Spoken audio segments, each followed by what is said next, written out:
To the main story that's been going since yesterday, this extraordinary revelation that 5 people have been arrested on in a suspected national security investigation on spy charges. 3 have actually been charged with basically having false IDs, fake passports, ID cards, driving licences for a number of different countries, including fake journalistic ID as well. 5 people arrested in February under the Official Secrets Act following raids on properties in North London and Great Yarmouth in Norfolk. Headline in the Mail today saying, basically calling this the spies who came in from suburbia. Echoes, of course, of other spy cases, sleeper cells. Now, of course, this is a case where we have got live charges. This is an ongoing case. We've got 2 other people who have been arrested and released on bail. But concerns that Bulgarian nationals being used allegedly by the Russian state to spy in this country will be concerning for many. Let's talk about this with Chris Phillips. He's the former head of the National Counter-Terrorism Security Office and joins us now. Good morning to you, Chris. Good morning, Julia. First of all, I mean, just going to have your reaction when you saw this news, when it broke yesterday afternoon. What did you make of it? Well, no surprise at all. There'll be many more across the UK, across Europe. You have to remember the last 15 years has seen a major influx of people from Eastern Europe come to the West. And some of those will have been deliberately inserted by the Russians. Yeah. These have got Bulgarian passports. Doesn't necessarily mean to say they're Bulgarian. Of course, if you're a nation state, you can do all sorts of things around passports to make people look as though they're from one country or the other. So no surprise, and there'll be many others across the UK as well. Well, indeed. I mean, one of the particular issues here, the counter-terrorism police getting involved, this is after basically our own spies sort of passed on information, claiming that there's certainly 3 members of this suspected spy ring who were arrested lived in a flat just 1 mile from an RAF base at Northolt. This is the one that is used by government ministers, used by the royal family. I've flown in and out of that Northolt Air Base when I've been travelling with the Prime Minister as a journalist. And then there will be concerns about, what were they doing there? That said, anyone could be looking at this stuff. You could, these flights, a lot of these, these public records. I mean, again, this is a live case. We don't want to in any way prejudice any potential trial that could take place. In the instance of embedded people of whatever nationality who may be spying for another hostile state like Russia, like China, like others, what is the sort of work that they do? Because we've seen, the TV series, The Americans, Russian spies embedded for decades at a time, living as a married couple, having children even, when their whole thing is a complete sham and they're actually Russian spies and, carrying out not just espionage, but even killings, supporting other spies and the like. We've had all these, these stories, the spy thriller novels and Hollywood movies. We also had the real-life case of Anna Chapman involved in the spy ring, the glamorous Russian spy, now a massive star on Russian TV. She was exposed in Washington, D.C. in 2010. What are these people who are actually employed as in these spy cells? What do they actually do?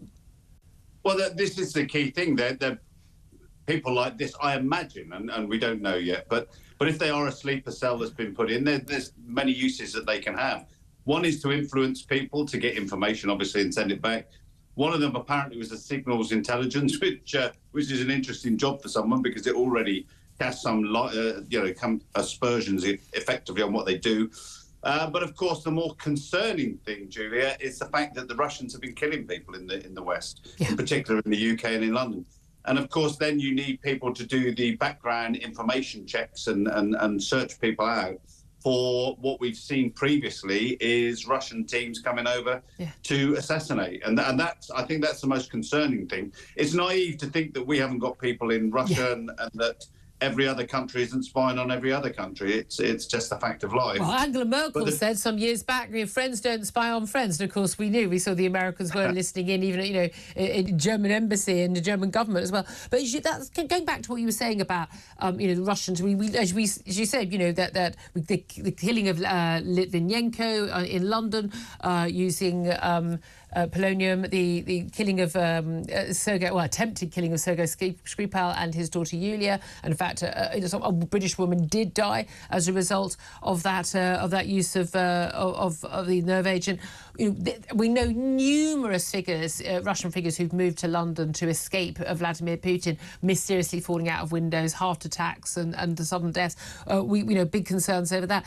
So, without looking at these people who've been arrested and charged specifically, because again, it's a live case, there will be dozens of people, hundreds of people of hostile states living here, pretending to live normal suburban lives, but actually plotting murders and kidnaps and goodness knows what else. I mean, what sort of numbers would we be talking about?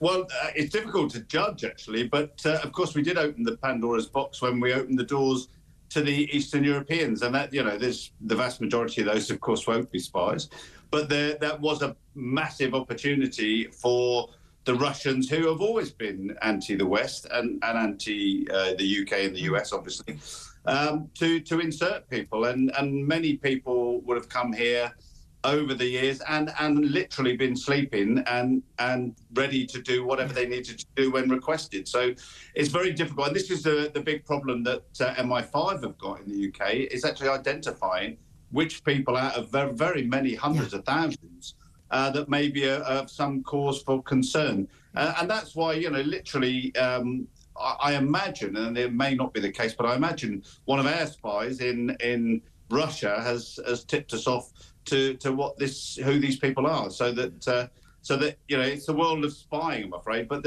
as you said, the most dangerous thing about the Russians is that they are killing, and they've been sending hit teams over.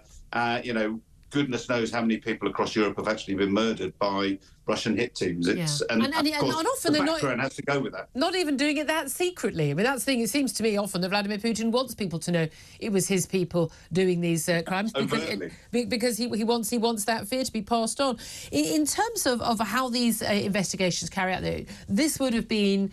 In this case, in any other case, it'd be MI5 involved in this, other spy agencies, GCHQ, they get involved, and then that information would be passed on to counter-terror units or counter-espionage units in the Metropolitan Police? Yeah, all of those things, Julia. The lead agency effectively in the UK for this kind of thing is MI5, but of course they don't like to come out from the shadows too often. Yeah. So luckily with terrorism now, they work very closely with the counter-terrorism units, which I think is why the CT units across the UK would be involved in this. And of course they've got lots of resources to call on, but these are Russians. They've also got lots of terrorists to watch as well, so they're very busy people, but they mustn't take their eye off the ball of these spies that are actually doing damage within our country. Yeah, I mean, the extraordinary thing in the case of these three people who lived in Northolt in northwest London, near Northolt in Harrow, that they moved to this country around a decade ago. And again, we don't know if the allegations are true. And of course, they will no doubt be fighting those allegations. It's whether they were recruited, if they were recruited before or after moving here. One of the particular concerns raised by the Times newspaper actually is that Scotland Yard officers allegedly found a forged press cards and clothing for the Discovery and National Geographic channels, suggesting that the three could have been able to pose as journalists in surveillance operations. That's going to raise specific concerns for people in my profession, where we've seen increasingly in many hostile nations and on the battlefield, the media being under attack, the media being deliberately targeted. It was the case for years. You have press or media on your jacket, your flak jacket, and like the Red Cross, you were considered to be neutral and not be targeted. But we have seen the targeting of journalists by many different countries like Russia and China and others. There will be a concern that this makes it even more dangerous for journalists trying to do their job in these hostile nations if it's known that spies are posing as journalists. Yeah, and it's just the access to information, and if you can get access into information simply by having a fake press pass or a press jacket, then they'll do that. Of course, it is interesting whether they do turn out actually to be Bulgarian or actually Russians, because that will mean quite a bit, particularly as to when they came into the country, and did they come in as a cell. or did they come in and been members of the public who have been turned? We don't know yet, and that will come out in the fullness of time. But as we say, you know, they are very dangerous people. And well, I mean, the people who do this work. I just want to be very clear legally. The people who do this work, again, these allegations against these people. Can I also just ask, these arrests of these particular 5 people, 3 charged, 2 others are on bail, happened in February. It's now mid-August. Why would it have taken so long to come out, and why would it have come out now? Well, I think they've probably reached the end of their investigation as to whether they're part of a bigger group.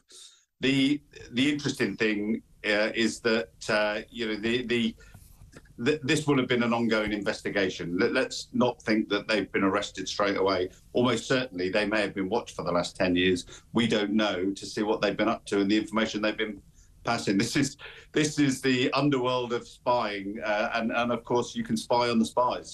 So it's a fascinating talk. It's almost going back to the days of the Cold War, and many in MI5 will be very pleased that this kind of thing is still going on. Yeah. Because it almost feels as though the Cold War that ended, but of course it didn't. Yeah, absolutely. So appreciate you joining us. Thank you very much.